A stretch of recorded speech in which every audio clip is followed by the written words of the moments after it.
سلام ڕێز هەموو دەمەوێتەوە باش هێویدارم هون لە خۆشی و سەلامەتیەدا بن چەند ساڵن کورد دەبێژن کۆنگریان نەتەوی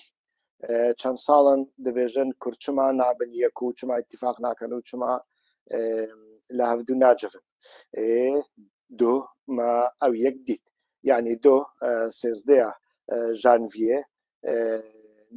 نوێنەرێ مەسعود بارزانی حەمید دەربەندی سەردانی مەزلوم عەبدی کرد و لەوردا لە گۆڕی چاپەمەنیان هێزە سووریای دیموکراتیکژی بەحس لە یەکەتیان نەتەوی هاتێکرد ئۆکەی باشە و بێگومان تشتێک و نهاتێ بەحسکردن مەسەلەیە ئەنە کەسەیە و ئەنە کەسە من بەرێداژی گوتیە نەتەنێش بووی تورکیاش بووی هێزی هاوپەیمانژی هەنێکی گرنگە یعنی هەمش بووی و ژە تورکیا ڕابەبێژن ئیدی ئەڤنە هێزێکی ئەیدۆلۆژیک و سیاسیە کو هون وەک دوژمن و وەک تیرۆریست دەبینن ئەو هێزن کوردینە حالێ بنەڕن ئەنە کەسە دۆستێوەیە باوەڕ دەناو ئیتیفاقاندا بوو بارەگایوی سەرەکە لە هەولێرێ و لە ئیستانبولەیە ئیرۆکە ئەوژی بەوانڕا تەف دەگەڕێن داخوازیەوان یەک دامان دەمێدا ئەو مەسەلە بێگومان پاشخانێکی وی هەیە یعنی پاشخانەوی چییە هەفتەیەک بەریانەها لە هەشتێ مەها ژانڤیە هەشتێ vێمەیە مەسرور بارزانی چوو ئەنقەرێ مەسرور بارزانی گەلۆ تەنێ بوو ڕاستە مەسرور بارزانی ئاستێ بلند ژالی ئەردۆغان و حەکەم فیدان بە هات پێشوازیکردن لێ دەهەمان دەمێدا هەنە کەسێ دنێژی هەبوون یەک ژوانەژی پارتیا سێمین یا کوردستانێ بە نەویان و شاسوار عەبدولواحیدژی لە ئیستانبولێ بوو بێگومان شاسوار عەبدولواحید لە ئاستێکی نزم هات پێشوازیکردن و پشتی و ڤەگەریاژی حتانەها لە کوردستانیدا حملەیەکی مەزن لەسەروی هەیە کە ئەو چۆوە چویە ئەنقەرێ و چما چویە ئەنقەرێ لە سەرڤانە هەمیان گوتوبێژن جۆر بە جۆر تێنکردن ئیرۆکە ئام vê مەسەلەی هەنێکی بە کورتاسی دەخەن سەر ماسایە هێویدارم لە بەدلێوە بە هەواڵن هێژە هەر وەکی کو هون دزانم بەرێدا مەلە سەرڤەیەکی گەلک جار ناشڕۆڤە کرد و یەکەتیان نەتەوی مەسەلێک نینە بەناوی یەکەتیان نەتەوی یەکەتیان نەتەوی نینە یەکەتیان نەتەوی لە تو جیاندانینە لە دنیایشدانینە لێ ئیتفاقنە ئەو ئیتفاقژی نەشرت ئیتفاق نەتەوی بن یعنی ئیتفاقێن چەند ئالیان کو دەناوە پرزگرێکێکیدا دەناوە مەسەلەیەکیدا دەستێوان هەیە دەستێوان هەمیان هەیە بەرژەوەندیەوان هەیە ئالیێوانی نێزی هەفتوو هەنە ئالیێوانی دژی هەفتوو هەنە ئەو دوو ئالی و سێ ئالی و چار ئالی دەکارن بە هەڤرا ئیتفاق بکەن یا دووەمین خاڵا دووەمین کو ئیرۆ ئەم تێدا دەبین یعنی بەهاتنە ئەس بەحسێ هاتنە نوێنەرێ مەسعود بارزانی حەمید دەربەندی دەکەم ئەوژی گرێدای هێزێن دەروێنە یعنی ودوە دەگۆ یەکەتیانەتەوی کەرەمکە ئەوژی دەوڵەت تورکیا یەکەتیانەتەوی شتڕاچێ کرد نوێنەرێ حەمید بارزانی سەردانی مەزلوم عەبدی کرد یعنی ئەوژی بێگومان پێڤاژەیەکی دابڕایی نینە قوتکری نینە سەردانە مەسرور بارزانیش بۆی ئەنقەرێ پشتی وێ هات وانە حەمید تێن چواتایە ئەم نەهاشڕۆ بەدەکەن یعنی وەک مەگوت بێگومان لە کوردستانیدا یعنی لە کوردستان عراقیدا گەلک پێشکەتنێن عجایب هەنا پشتی و مەسرور بارزانی ڤەگەریا جارێک دن عیارێ پەدەکێ هات گۆڕتن لە هەمبەری عراقێ و عراقژی دەناوە حملەیەکی پڕپڕ مەزندایە لە کەرکووکێ و لە دەردۆرێن کوژێرا دەبێژن مادەیە هەرێمە مادەیەن 140 عراقژی لە مەسەلەیە پەترۆڵێدا حملەیەکی دیپلۆماسی حملەیەکی یاسایی و قانونی پڕپڕ مەزن دەکات داوان دەمێدا تو لە دنەری ڕەوشە هەرێمە کوردستانی پڕپڕ خراپە یعنی نەیەکێتی نەپەدەکە نەکارن ji بۆی چارەسەرکردنا پرزگرێکێ تشتێکی پێشکەش بکەن یادنێ یەک و خوا وەک ئۆپۆزیسیۆن دەبینن مەسەلەن ئۆپۆزیسیۆن مخالیف ڕکەبەرا هەری مەزن شاسوار عەبدولواحید یعنی شاسوار عەبدولواحید جودابوونێکی بەپەدەکێڕا چییە یعنی دەوارێ سیاستên دەرڤەدا سیاستên ئیقلیمیدا دیتنێوان چییە کەس نزانە دەوارێ پەترۆڵیدا دیتنێوان ژ پەدەکە یەکێتیە جوداترە ئانا کەس نزانە گەلۆ یەکێتی و پەدەکە دەوارێ پەترۆڵێدا بەڕاستیژی یعنی تشتێک و لەسەر تەلەڤیزیۆنێ و لەسەر ڕاگەهاندنان دەبێژن لێ لە دەرڤی وێ تشتێکی وانی جوداتر بە هەڤرا هەیە نەخێر نینە حتا مرۆڤ لێ نەرێ پارتێندنێ کوردستانیژی مثلا تولید نری وقاسی گلک جارنا بپدکی را ام بیژن دناوا ناکوکیان مزن دانا لی مروفلید نری اف ناکوکی کی شخصیه ناکوکی کی حزبیه ناکوکی کی فکری نینه ناکوکی نینه لسر سیاستیش سیاست وانجی عینیه مثلا ددما ريفراندوم دا آلی گرکی انجی اندامکی پارلمانتوی هدفه آلتانتان و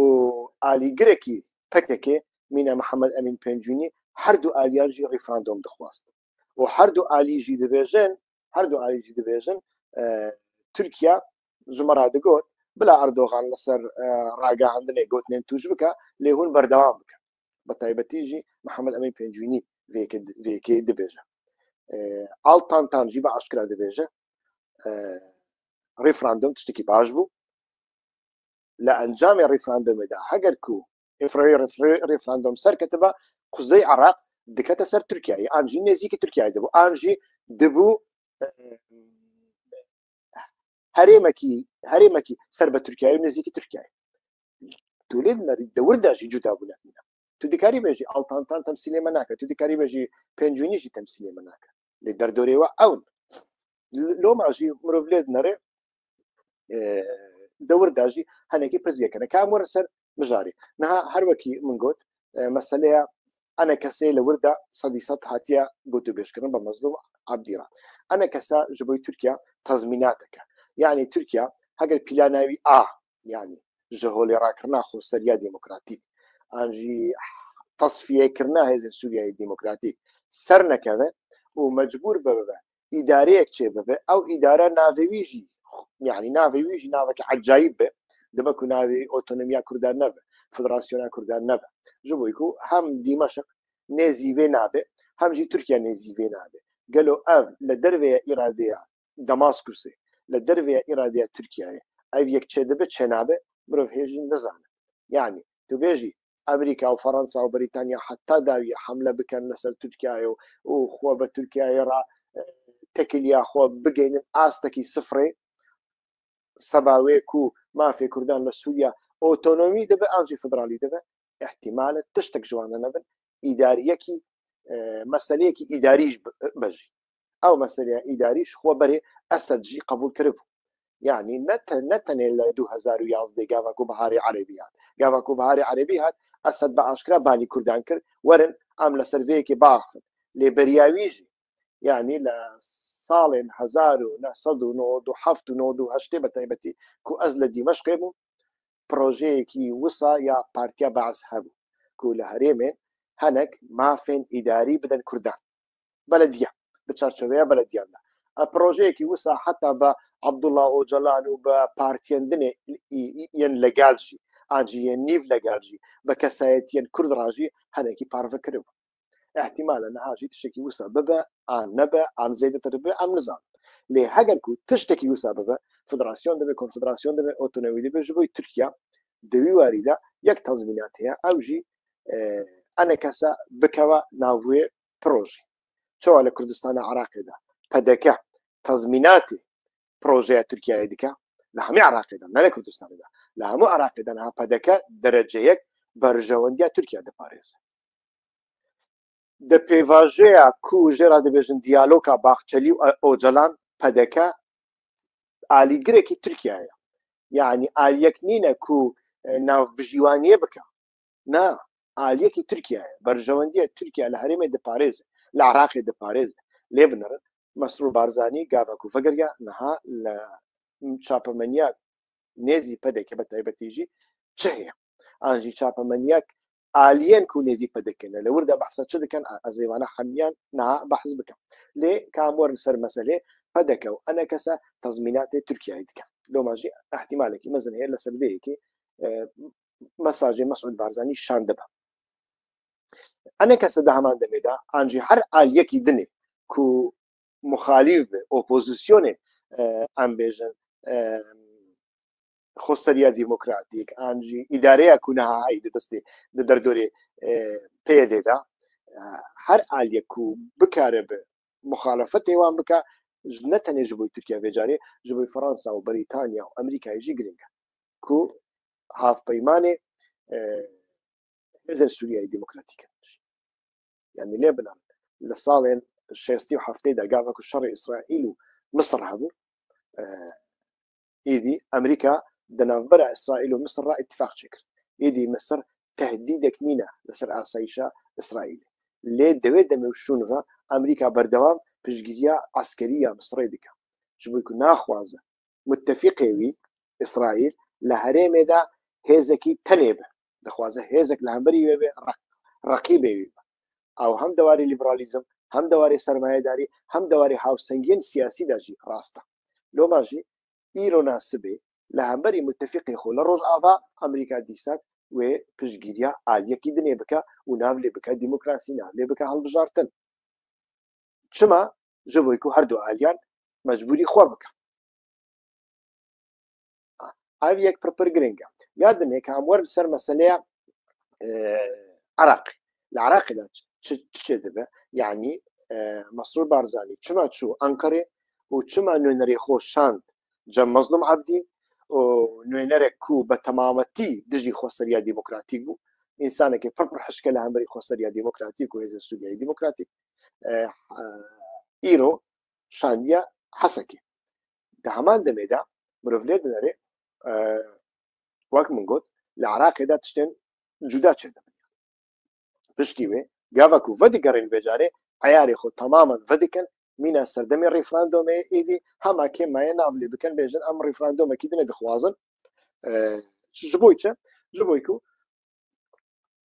herkes dizane tiştekê bi navê maddeya 140 ew maddeya 140 gerek bû li 2007 dawî lê hatibe çareser bibiye lê neyekêtî nepedekê dengê xwe nekir ji bo çareserkirina maddeya 140 çima devê demê de pere dirjiyan pere pir dirjiyan niha ev li nav hemû hêzên nasyonalîst wisa ye hemû hêzên ku xwe wek nasyonalîst dibînin berastî jî ew dûrûtî paradoks heye niha li Belçîkayê partiya NVI heye dive ku we gelekan navê wî bîst dibe ew partî berê gava ku muxalîf bû postê wî nebûn berdewam qîr û hawarê wî ew bû ka em filan tiştî cuda bikin ji hikûmeta merkezî heta digot em trênê cuda bikin trên li Belçîka netewiye yanî projeyekî netewiye trêna frankofon û flamanan nîne yek trên heye ew trên diçe lêj diçe gên diçe Antwerpen diçe Bruxelles jî newsa lê ew digot ka em trênan jî parça bikin yani berdewam behsa cudabûnê dikir lê gava ku ew partî hat ser desthilatdariyê hikûmet pêk anî deng jê neva ji bo ku bi hezaran post ketin destê wî pere ket destê wî îmkan ket destê wî çima behsî cudabûnê bike çima Bruxellê ji destê xwe dirixê nedikir pedeke yekêtî jî heta 2007 û 8 û 9 10 11 12 pir dihatin destê wan êdî qet dengê xwe dikir qet behsa maddeya 140 û Kerkûk û tiştê wisa nekirin yekêtî bi feعlî li Kerkûkê nifûsê wî hebû pedeke jî wek min got ditirsiya digo heger ku li Kerkûk bikewe ser herêma Kurdistanê referandumek jî çêve wê demê dengên yekêtiyê kursiyên yekêtiyê li Parlemana Kurdistanê li kursiyê pedeke zêtir dibin birastî jî wisa ye yani li aslî Iraqê tu lê bidarî dengê yekêtiyê ji dengê pedeke zêtir yani heger ku Mahmûd û Şengal û Tel Afer û Kerkûk û Hemrîn û wana hemiyan bixey ser herêma Kurdistanê bêguman dengê yekêtiyê li dengê pedeke zêdetir lê devê hawsengiya niha da pedeke berdewam dengê yekêmîn tîne li Kurdistana Iraqê de loma jî ji re pirsgirêkek nebû lê gava ku hêdî Iraq bû dewlet bihêz bû û dewarê qanûnî da jî wezîfeyên erkên dewletê pêk anîn erkên dewletê çi ye abûdiya kontrolkirina snûran e kontrolkirina deriyên bazirganiyê newsa yani heger na dewlet çi ye yani dewleta Bexdayê heger kontrolê wî li ser fîşxabûr nebe kontrolê wî li ser Başmax nebe kontrolê wî li ser Hacî Cumran nebe ew dewlet hebe çi ye nebe çi ye ez jî wisa dikim loma tu lê dinêrî berastî jî tiştekî wisa çêbû êdî piştî wê hêdî medîk vêcarê bi taybetî jî aliyên nêzî pedekê heta hinek aliyên nava yekêtiyê jî ku nêzî pedekê bûn ايدي هذه مساله عانينا مساله مازن كرن حتى شو ريفراندوم ناجي لە هەرێما مادەیە 140 کو ئەم بێژن دەماوی دەرباز بووە پەدەکەویەنەکەش بووێت شک نەکردە نەوێ دەرێدا بێگومان هەنێک بیرن پترۆلی هەنە ئەو بیرن پترۆلێ هەنێک ژوانە دەستێ پەدەکەدانا هەنێک دەستەیەکی دانا لێ پرانێژی دەستێ ئەوێدانا دەستێ عراقێدانا مەسەرەنەها کۆمپانیایە باکوور یا عراقێ لە دەستێویدا چه هەیە بای حەسەن هەیە ئاڤانە هەیە بابە گورگور هەیە جمبور هەیە هەواجی هەیە نەوسا لە دەستێ پەدەکەویەنەکەدا خۆرمەڵە و چەمچەماڵ هەیە یعنی کۆرمۆر خۆرمەڵە تەنێ پترۆل تێدا هەیە دەستی پەدەکێدا هەیە پەدەکە لەور پترۆلی دەردەخا ڕۆژانە و نەهاژی بە تەنکەران بە حەزاران تەنکەر ڕۆژانە دشینێ تورکایە دشینە ئیرانێ دشینە هەر دەرێکی حتى لە ڕێکە ئیران دچە ئەفغانستانێ دچە پاکستانێ ئەموانە هەمیان دەزانن لێ داهاتێوی دچە کوو کەس نزانن لۆ ماژی حکوومەتە عراقی دەبێژێ هەگەر کوڤانە تەسلیم نەکەن موچە نایداین ئانجی موچە بە ڕێکوپێکی نایداین یا دنێژی موچە گەرەک یعنی معاش گەرەک نەتەوەیی ببە نەتەوەیی ببە پەدەکەویەنەکە vێیەکی ناخواست یەکێتی لە دەواری تیۆریدا پرزیەکان چێ ناکرد لێ دەواری پراکتیکیدا نزانم بەڕاستی یعنی موچە ببە یەک پاکرد پەدەکە باشکرا دەبێژە گەرەک وەرە سەر حیسابەکی ئەو حیسابی حیسابەکی وان بە حکوومەتە عراقیجی vێیەکە قبول ناکە لە دەستورداژی گەرەک موچە وەرە سەر حیسابەکی کو گرێداییە بانکی فدرالی بی نەشەرتە بانکی فدرالی بەخۆ بە بانکی مرکزی لێ گرێدایە بانکی فدرالی بێ بانکی فدرالی ئەو قبول کردبە بێ ڕەنگی دەبە نالۆ ماژی موچە ناکەوە دەستێ کارمەندان لە خۆرمەلە پەدەکە پترۆلی دەردەخا و دەفرۆشە یەکێ تێژی دەردەخا لێ لە کۆرمۆر غازێ یعنی غازێ هەری زێدە یا عراقێ لە کۆرمۆرە ئەوژی لە چەمچەمانە دەدەستێ یەکێتیدا دەستی یەکێتیدا دەوی واریداژی شەڕێکی نفوز دەناوبەرە تورکیا و ئیرانیدا پڕپڕ مەزن هەیە لەسەر vê لەسەر کۆرمۆر تو لێت نەڕی جارناجار بە موشەکان لێ دخەن جارناجار ڕۆکێتان داوێژن جارناجار پزیەکان دەردەخن نەها عراق لە داویدا چ کریە لێ بنەرە عراق چوویە ئەو هەموو بیرن پترۆلێ ئێvê هەرێمێ هەمووژی یعنی خۆرمەڵە و کۆرمۆرژی دەناودا دایە کۆمپانیایە بەریتانی بەناوێ بریتش کۆمپانی لە 2010 لە 1910 ببورن حتا نەها لە عراقێ لە ئاکتیڤە لە پترۆلێ دگەڕێ پترۆلێ دەبینێ پترۆلی دەردەخە پترۆلژی دفرۆش لۆ ماژی دەدەمەکی وسادا تو لێ دنەرێ مەسرور بارزانی دچە ئەنقەرێ گاڤەکو لە ئەنقەرێ دەگەڕێ دەوردا تو لێ دنەری لە ناوبەرە ئەنقەرە و عراقێدا تشتێکە شەڕێکی نفوزە هەیە ئانجی ئەنقەرە مەسرور بارزانی ڕاست پاریەک و هەرێک تشتان بکە لۆ ماژی دەوێ ڕۆژێدا شاسوارژی لە ئەوێ بووە لە ئەنقەرێ بووە و بە وەزیرێ دەربەرە هەفدیتن چێ کرد لێ تەنێ نە شاسوارە سلاحەدین بەهادینژی تێدایە وانە هەمی دەبێژن ئەم دەخوازن ڕۆڵ ببینن ژوەی پرۆژەیە دیالۆگ و ئاشتیە لێوانە ڕاستی تەڕەفن نزانم پەکەکە ئاجی دەم پارتی وانە وەک تەڕەف دەبینی ئانا لێ لەجە من وانە تەڕەفن یادنێ مەسەلەیەکی گرنگتر مەسەلەیە شەنگانیە هەڵەمێژ یعنی نەها تورکیا هەڵمەتێن حملێن مەزن دکە لە هەرێمێ ji bo ku hinek tiştan dibîne yani li gor min yek ji meselêya toqekirina Baxçelî bi dem partiya ra jî ev tu lê dinêrî meseleyekî ye li herêmê êdî meseleyek bîstina ew mesele jî ihtimala guhortina hevsengiyên siyasî bî li herêmê û rola Tirkiye têda heye têdanîne çi qasî ye çi qasî têdanîne em dizanin rola Siûdiye û rola İsraîl dibin rola yekem لە ڕۆژهەڵاتە ناوینە نودا لێ ڕۆڵی تورکیا چ دەبە و ئەم دەزانن ئیران حملە لەسەروی هەیە و نەها دەناوە پاشەکشەیەکی استراتیژیکدایە یعنی بەریە کەتنا سووریایە لە ڕاستیدا ئیران بڕیاردا بوو و هەنێکی دەواری استراتیژیکدا خۆ کۆمی سەرهەڵ بکە خۆ پاش بە بدە ژبێک بکاری خۆ کۆم بکە خۆش هەدەف دەربینە یعنی پزیشکیان لۆمە هاتە سەر دەسەڵاتداریە لۆماژ یعنی ئێستار نەکردن لەسەر سووریایە هەگەر ئیران بە تەنێ خۆ ئێستار کردبە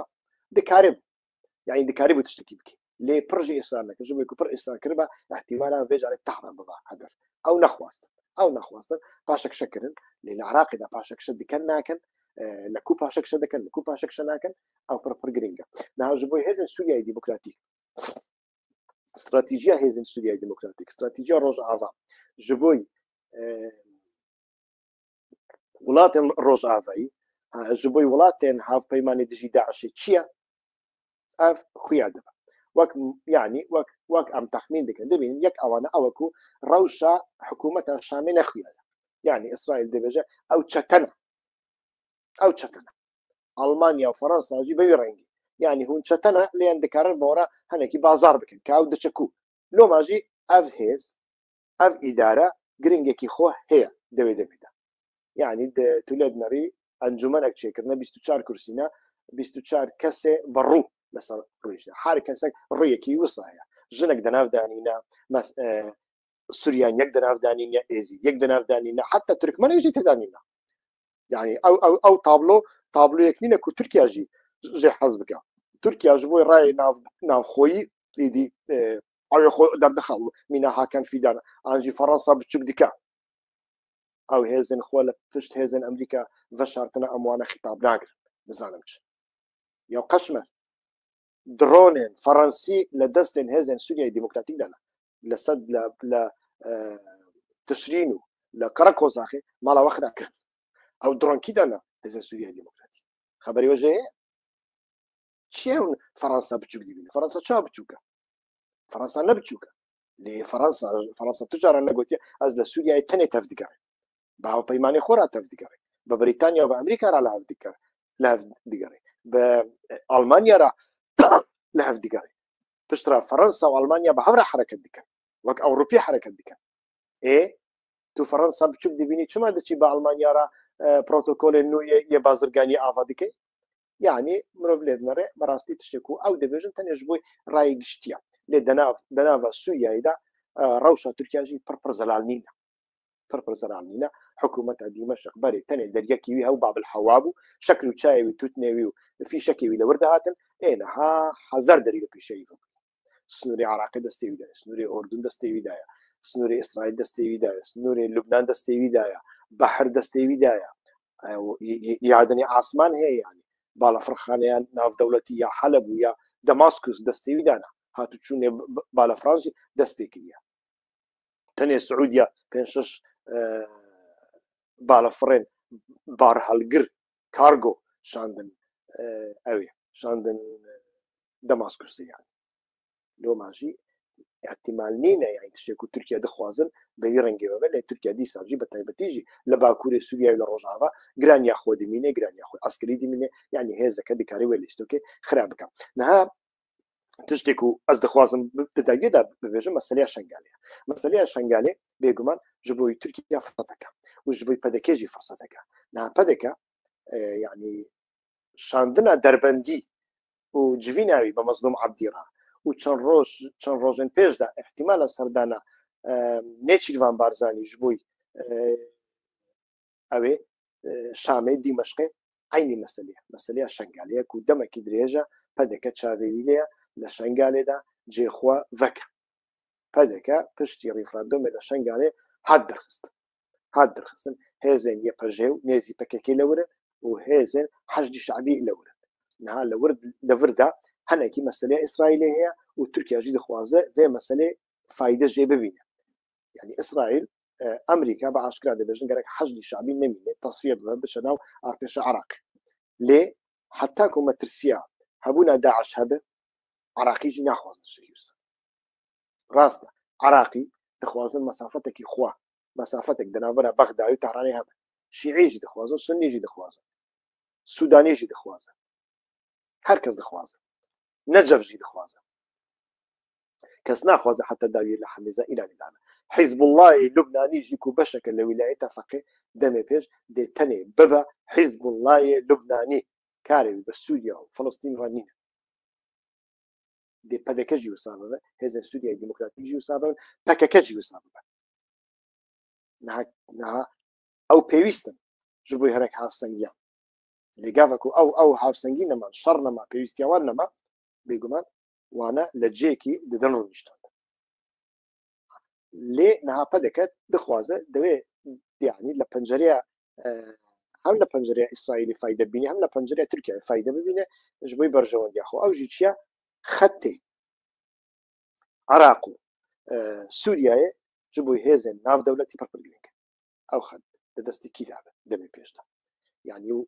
يك من قول دو تشجرين در حكي كردين روش آبا يك هزن سوريا ديمقراطيك موديل واني سيكولار لهمبري موديل كل شامي بيش دكبه اف حتى كو موديل شامي زلال دبه بدلي وانا بدلي وانا قاعد كو بدلي وانا بيقومان او موديل كل باكوريا سوريا هدنا برا كرد وعرب وتركمن وسرياني نتوين دني او موديل ويدمج على سريك جرابك اذا دحلين تصفيه دي كان او تشتكي دنيا قاعد نجي جرينجاكي دني هزن سوريا ديمقراطيك او وي خطي كنترول بك اف خط بربر جرينجا لو او عشيرتين هنا نلب كنترول سوريا دانا نلب كنترول عراق جي دانا يعني عشيرتين دردوري حسكه ودردوري ديرزوري لبنان او عشيره بري حافظ اسد يعني صار نوتي هشتي حافظ اسد قاباكو اجرو اصل دستي دامو كسكي كو بدليوي نبعد الشوطه دوي دا او عشيرات لمالي حميان دا فوتوغرافي صدام فوتوغرافي اسد نبو او صدام شيبو يعني مثلا وسع هو هر عشيرتك مروفين ويكسي ويبشك عشيرتك على الدنيا سنورجيه ديكارن هفدو تمام بك و قاچاغ سنور ومافيا تشتنو دستوانجي ابو ديوانجي كدايا هزيواني تشداريجيه لو ماجي لوي سنور دا غرك هزك هذا وهزك مثل ما انا فكري باور فكري بهم جبوي امريكا هم جبوي اسرائيل جي هذا ليه لنيزي في سنور دا وقت من قلت عشان قال حشد شعبي هنا اف في كده كان برزقري وباندوري بس عراقي دي كان كو حشد شعبي لمين تصفيه انجي بكوابن كنترولا ارتش عراقي ده عراق جي وقت من قلت نهد ترسي جبويكو عراق دزانه قافاكو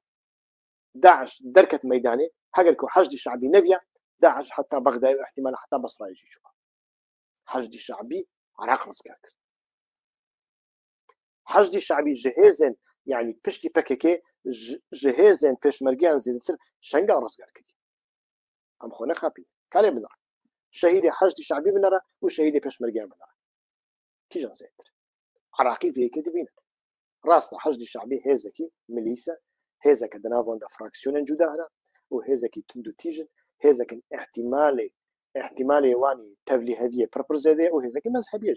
اما انا قبول دكا لكي جان هيز لوي حريمة دا مذهبينينا بيش مرقنا مذهبية هاقا كو بيش مرقنا مذهبي نبيا دو دقيان شر ذكر جبوي شنقالين دقة تاني جبوي كو بيش مرقنا هيزكي مذهبية هيزكي مذهبي سنية شر نكر جبوي شنقالين منها ام وفقرين سرفي مسألة شافي تركيا للشنقالي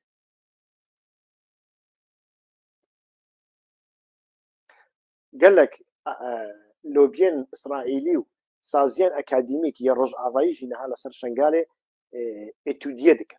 ستودي درسان دخوينه كادمي بيج لشنقالي ام كي بجدكن شو دبه هم ازيدي رزق رازي ببن هم كرد رازي ببن هم جي عراق جي رازي لسر ببن هاجي قوتو بيج تكرن لو ماجي احتمال هي كو بدكا بخوازه بعدي كاريا تركيا دستي خو دريجي شنقالي بك لسر كركوكي او مسألة بترولي تشدي كان شناكن او نخويا لهيدي عراق روز مروز حمو تشاف كان ابوري دي خير بالكنترول اخوا دولة دستوري دا جيبو صحاتيا نفيسان وكسك جي لفشت بدك يعني كينينا كسك نها مسعود بارزاني ضافي الطالباني يجي بيجا لدجي حكومة عراقي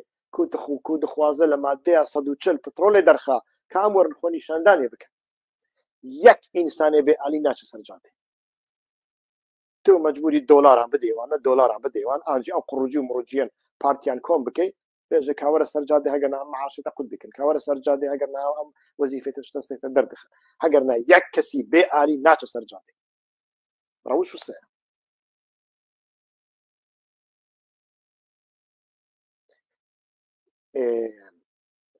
ايدي دداويه دا بربر جرينجكو دواري هزريدا ام فهم بکن گله کس من عاجز دبن گاوا کو دبیجم کنگریا نتوی نینا يعني کنگریا نتوی چا نینا جوی کو تشتک نینا دستی تدا تو بدلی خوناکی جوی کردان ناکی تو به انسیاتیفی خوناکی انسیاتیف دستی هزه کی در بده و ایرو او انسیاتیف ترکیا دکا امریکا جي احتمالا جي حزبك جي راضي به کنگریا نتوی دیسان جي دبیجم ترکیا چیکر بیشتر اگر کو سر بکوه دیسان جي سرکتنا في كونغري يعني نزيق بونا انا كسي جي خسريا ديمقراطيك از وك مسألة بوزيتيف دي بقاسيكو از لعنبري انا كسي هركز دزاني از چوا دفكر لي